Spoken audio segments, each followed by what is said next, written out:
nggak perlu aku jawab, kayaknya semua orang udah tahu aku kemarin ada hubungan settingan, ya pacaran settingan. Nah, kerjasama kontrak settingan kemarin sih, ya itu aja ya, nggak ada kerjasama lain, cuma itu aja. Gitu loh. MOU-nya kita menjadi pasangan, pacaran, dengan rentan waktu yang ditentukan waktu itu 4 atau 6 bulan. Setelah itu nanti diiming-imingi acara ada dapat program, tapi karena programnya nggak jalan-jalan juga, jadi aku mengakhiri kontraknya. Ya udah akhirnya ya udah selesai gitu aja. Aku sih udah sering jelasin ini ya.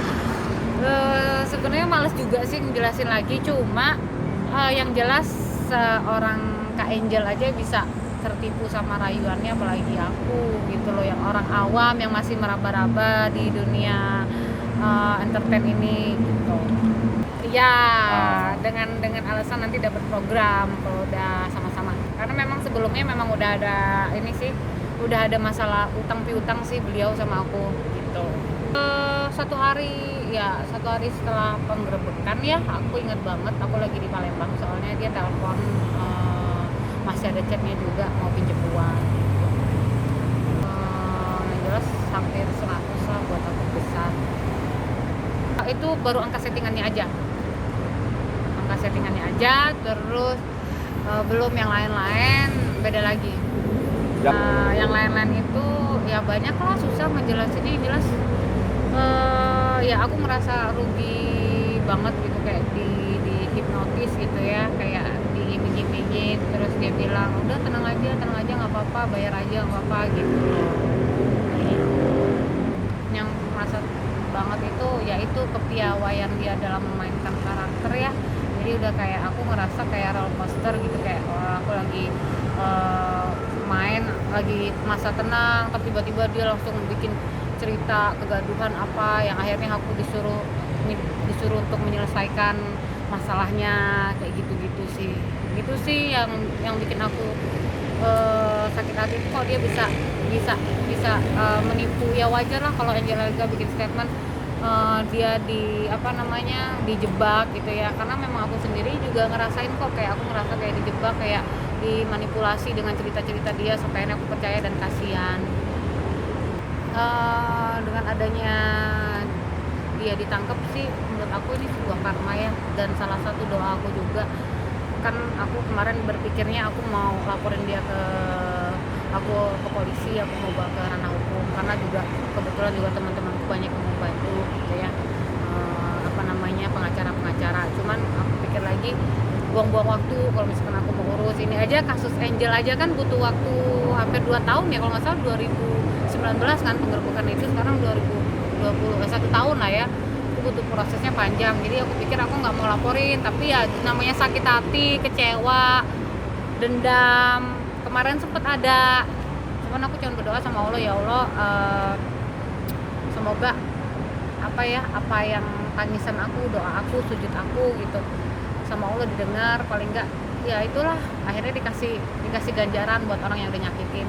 Karena aku yakin kok doa orang, dan menurut aku ini salah satu doa orang yang teraniaya itu doa yang mustajab, yang dikabulkan sama Allah Subhanahu wa taala. Dan menurut aku buat sosok dia itu nggak usah bawa agama, bilang apa sih demi Allah apalah segala macem, tapi kelakuannya nggak benar, sana sini ada banyak masalah. Menurut aku sih ya pada akhirnya nanti itu semua akan berbalik lagi ke kita gitu loh.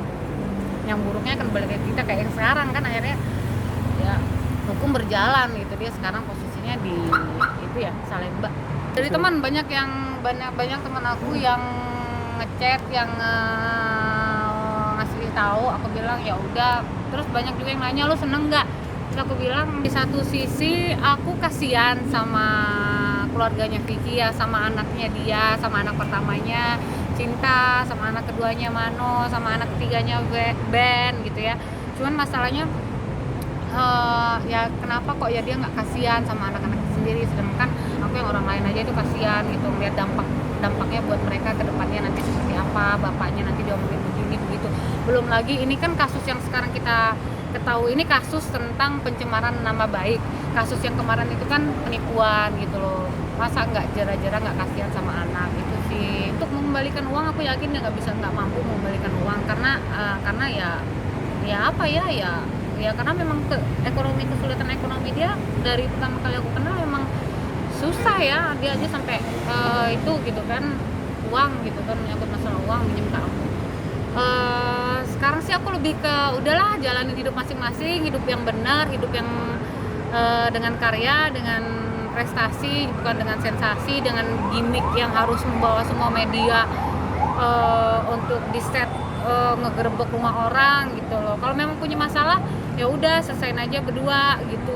Apalagi masalah rumah tangga, jangan bawa media akhirnya jadi dar gitu kan, jadi meledak. Dan sekarang kalau menurut aku ganjaran untuk seorang raja gimmick sih, dia pantas ngedapetin ini semua. Kan ini yang dia mau, semua orang kaget dengan dia, semua orang ngeliat dia. Sekarang kan semua orang lihat dia. Aku lihat di media-media juga, semua media juga beritain tentang dia gitu. Ya setiap ada konsekuensinya gitu setiap perbuatan. Dan satu lagi aku lupa, aku ada lagu sih sebenarnya buat dia yang aku ciptakan. Intinya punya pacar cukup satu aja, jangan banyak-banyak gitu. Enggak, aku ngedoain aja, nggak ada mau besuk-besuk, nggak ada, karena emang udah putus komunikasi. Karena dari dianya sendiri nggak ada etikat baik minta maaf karena udah ingkar janji gitu, nggak ada. Sementara aku udah berbaik hati, aku udah maafin, aku nggak membawa ke ranah hukum walaupun dia sudah melanggar kontrak MOU-nya.